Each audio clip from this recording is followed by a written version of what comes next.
How did white and red roses? A jewel and a bear change the fate of two sisters forever?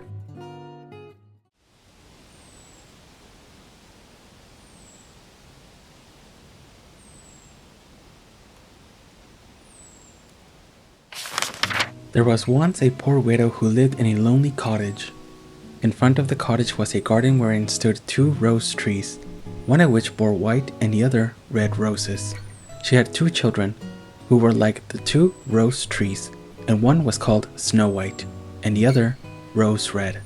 They were as good and happy, as busy and cheerful as ever 2 children in the world were, only Snow White was more quiet and gentle than Rose Red. Rose Red liked better to run about in the meadows and fields seeking flowers and catching butterflies. But Snow White sat at home with her mother and helped her with the housework, or read to her when there was nothing to do. The 2 children were so fond of each other that they always held each other by the hand whenever they went out together, and when Snow White said, "We will not leave each other," Rose Red answered, "Never so long as we live," and their mother would add, "What one has, she must share with the other."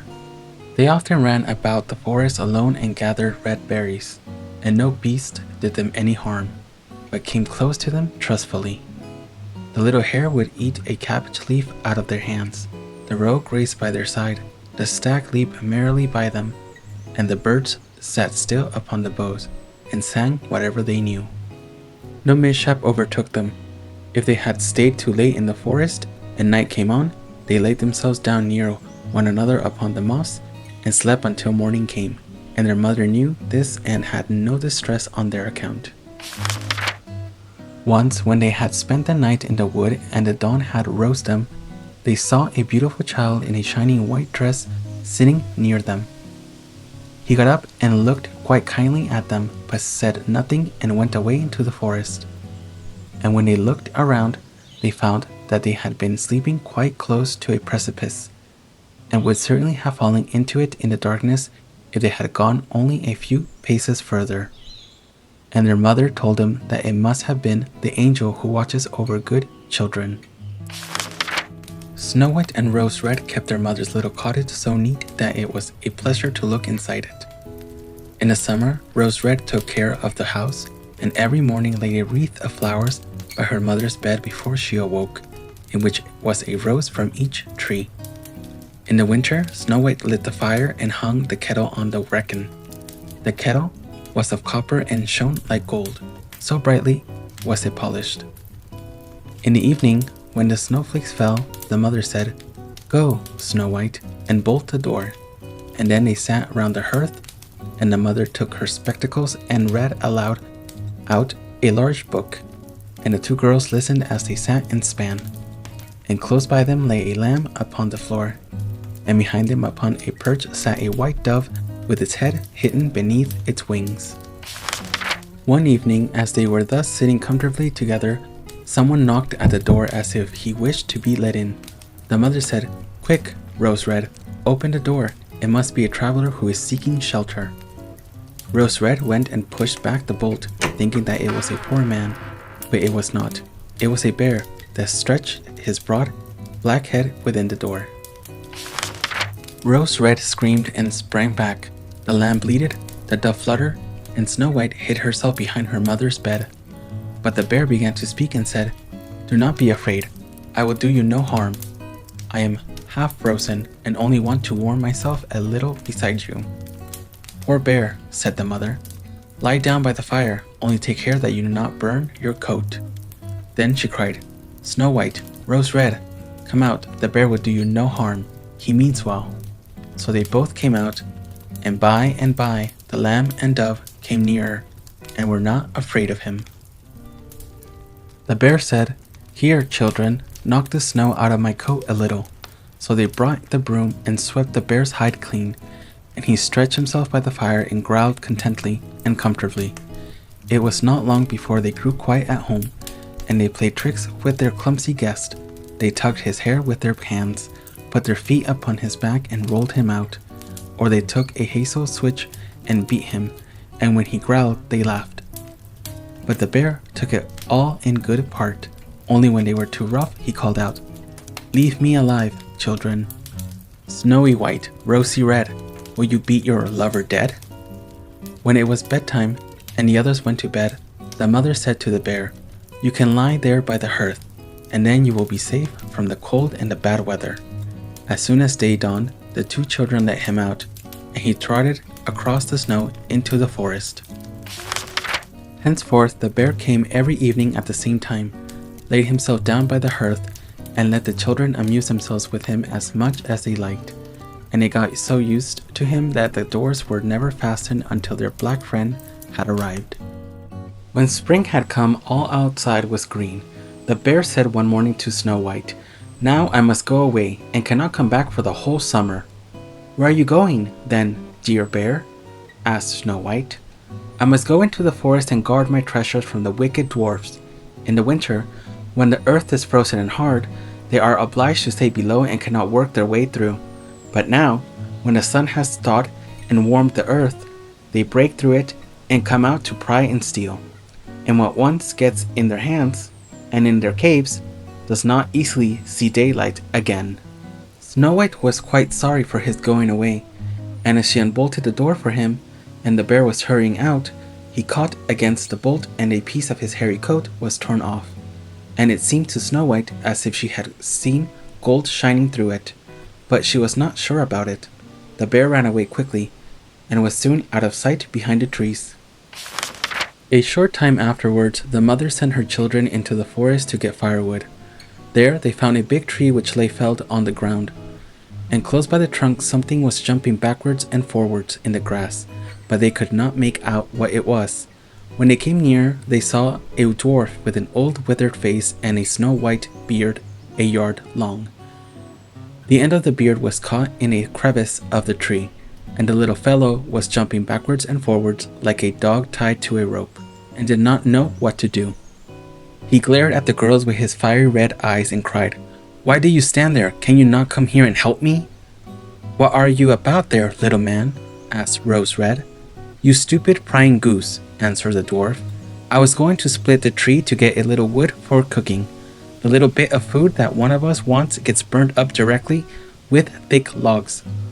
We do not swallow so much as you coarse, greedy folk. I had just driven the wedge safely in, and everything was going as I wished. But the wretched wood was too smooth and suddenly sprang asunder, and the tree closed so quickly that I could not pull out my beautiful white beard. So now it is tied in and I cannot get away.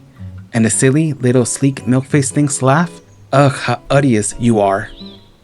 The children tried very hard, but they could not pull the beard out. It was caught too fast. "I will run and fetch someone," said Rose Red. "You senseless goose," snarled the dwarf. "Why should you fetch someone? You are already too many for me. Can you not think of something better?" "Don't be impatient," said Snow White. "I will help you." And she pulled her sisters out of her pocket and cut off the end of the beard.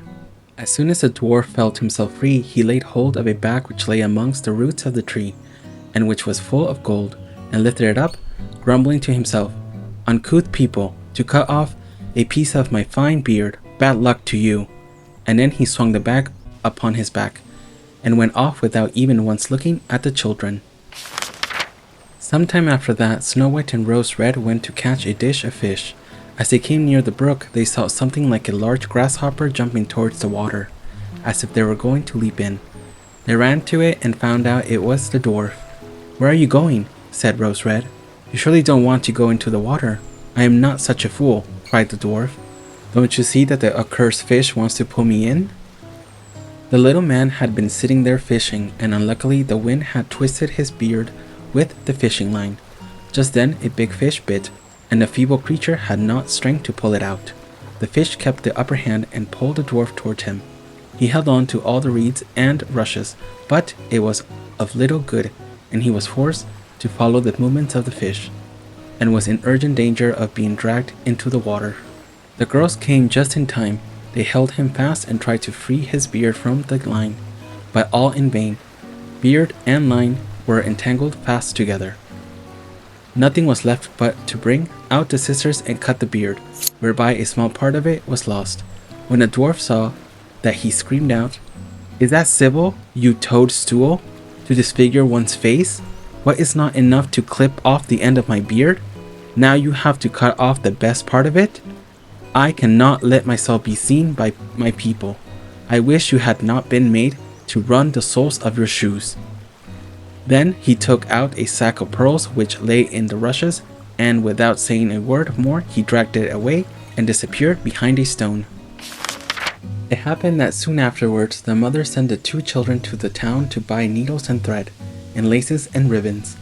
The road led them across a heath upon which huge pieces of rock lay strewn here and there. Now they noticed a large bird hovering in the air, flying slowly around and around above them. It sank lower and lower, and at last settled near a rock not far off. Directly afterwards they heard a loud, hideous cry. They ran up and saw with horror that the eagle had seized the old acquaintance, the dwarf, and was going to carry him off. The children, full of pity, at once took tight hold of the little man, and pulled against the eagle so long that at last he let his booty go. As soon as the dwarf had recovered from his first fright, he cried with his shrill voice, "Could you not have done it more carefully? You dragged at my brown coat so that it is all torn and full of holes, you helpless, clumsy creatures." Then he took up a sack full of precious stones and slipped away again under the rock into his hole. The girls, who by this time were used to his thanklessness, went on their way and did their business in their town.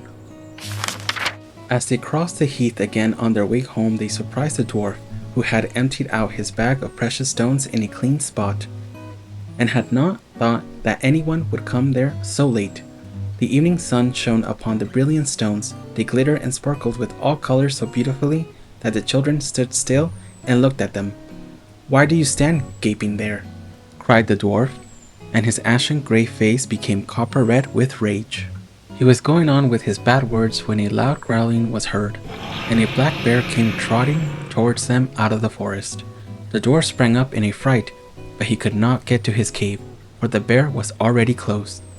Then, in the dread of his heart, he cried, "Dear Mr. Bear, spare me. I will give you all my treasures. Look, the beautiful Jew is lying there. Grant me my life. What do you want with such a slender little fellow as I? You would not feel me between your teeth. Come, take these two wicked girls. They are tender morsels for you, fat as young quails. For mercy's sakes, eat them." The bear took no heed of his words, but gave the wicked creature a single blow with his paw, and he did not move again. The girls had run away, but the bear called to them, "Snow White and Rose Red, do not be afraid. Wait, I will come with you."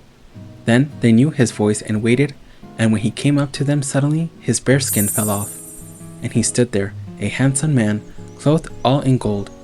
"I am a king's son," he said, "and I was bewitched by that wicked dwarf, who had stolen my treasures. I have had to run about the forest as a savage bear until I was freed by his death. Now he has got his well-deserved punishment." Snow White was married to him, and Rose Red to his brother, and it divided between them the great treasure which the dwarf had gathered together in his cave. The old mother lived peacefully and happily with her children for many years. She took the 2 rose trees with her, and they stood before her window, and every year bore the most beautiful roses, white and red. Thank you for watching. If you like this story, don't forget to give it a like, subscribe, and activate the little bell so you don't miss the next tale.